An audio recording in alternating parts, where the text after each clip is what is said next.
അദ്ദേഹത്തിന്റെ കോർഡിനേറ്റർമാർ ഈ MDMA ലഹരി മാഫിയ സംഘമാണ് ഈ സോഷ്യൽ മീഡിയ നിയന്ത്രിക്കുന്നത് എന്ന്.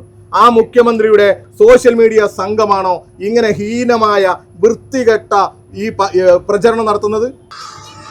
ഈ പാട്ടാ കൊടുക്കുന്നത്, നിങ്ങൾ കണ്ടു കാണും. ഇതിൽ ഞങ്ങളുടെ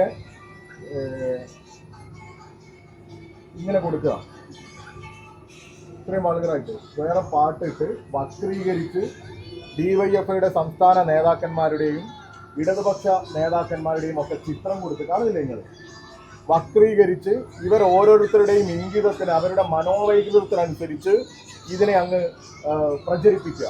എന്നിട്ട് ഞങ്ങളുടെ സമ്മേളനത്തെ മോശമാക്കി കാണിക്കുക, DYFIയെ മോശമാക്കി കാണിക്കുക. അതിൻ്റെ രാഷ്ട്രീയമൊക്കെ സഖാവ് സനോജ് ഇവിടെ സൂചിപ്പിച്ചു.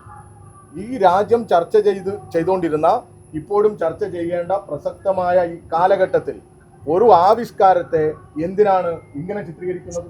ഇതൊക്കെ ഉത്തരവാദിത്തപ്പെട്ട കോൺഗ്രസിന്റെയും മുസ്ലിം ലീഗിന്റെയും BJPയുടെയും ഒക്കെ നേതാക്കളാണ് ഇങ്ങനെ മോശമായി ചിത്രീകരിക്കുന്നത്. ഇത് ഞങ്ങളുടെ കേന്ദ്ര കമ്മിറ്റി അംഗം ചിന്താ ജെറോമിന്റെ ഫോട്ടോ വെച്ച് ടൈപ്പ് ചെയ്തത്. ഒരു കമന്റ്, എൻ്റെ പോസ്റ്റിനടിയിലുള്ള കമന്റ് PK ശ്രീമതി ടീച്ചറെ കുറിച്ചാണ്. എന്താ ഇവിടെ നടക്കുന്നത്? ഇതിനൊരു നിയന്ത്രണം വേണ്ടേ? എന്ത് തോന്നിവാസവും വിളിച്ചു പറയുന്ന തരത്തിലേക്ക് എങ്ങനെയും ഒരു കലാകാരിയെ അപമാനിക്കുകയും അതുപോലെ തന്നെ ഇതിനെ മറ്റ് ചിത്രങ്ങളിൽ വെട്ടിയൊട്ടിച്ച് പല രീതിയിൽ പ്രചരിപ്പിക്കുക ഈ സോഷ്യൽ മീഡിയയിലൂടെ. ഇതിന് കയറൂരി ഇട്ട് കൊടുക്കുക. VD സതീശന്റെ team, social media team MDMA സംഘമാണ് എന്ന് ഞങ്ങൾ പറഞ്ഞിരുന്നു. ഞങ്ങൾ മാത്രമല്ല, മാധ്യമങ്ങൾ പറഞ്ഞിരുന്നു. അദ്ദേഹത്തിന്റെ കോർഡിനേറ്റർമാർ ഈ MDMA ലഹരി മാഫിയ സംഘമാണ് ഈ സോഷ്യൽ മീഡിയ നിയന്ത്രിക്കുന്നത് എന്ന്. ആ മുഖ്യമന്ത്രിയുടെ സോഷ്യൽ മീഡിയ സംഘമാണോ ഇങ്ങനെ ഹീനമായ വൃത്തികെട്ട ഈ പ്രചരണം നടത്തുന്നത്? എന്താ അവരുടെ ഉദ്ദേശം? നിയന്ത്രിക്കണ്ടേ ഇത്? ഞങ്ങൾ എത്ര തവണ പറയുന്നു.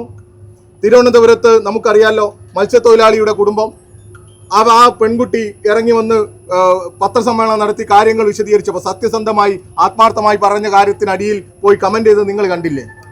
ഇതൊക്കെ ആരാ ചെയ്യുന്നത്? ഉത്തരവാദിത്തപ്പെട്ട കോൺഗ്രസിന്റെയും ഈ പറയുന്ന മുസ്ലിം ലീഗിന്റെയും ഒക്കെ നേതാക്കന്മാർ ഉൾപ്പെടെ, BJPയുടെയും ഒക്കെ നേതാക്കന്മാർ ഉൾപ്പെടെ പോസ്റ്റ് ചെയ്യുക.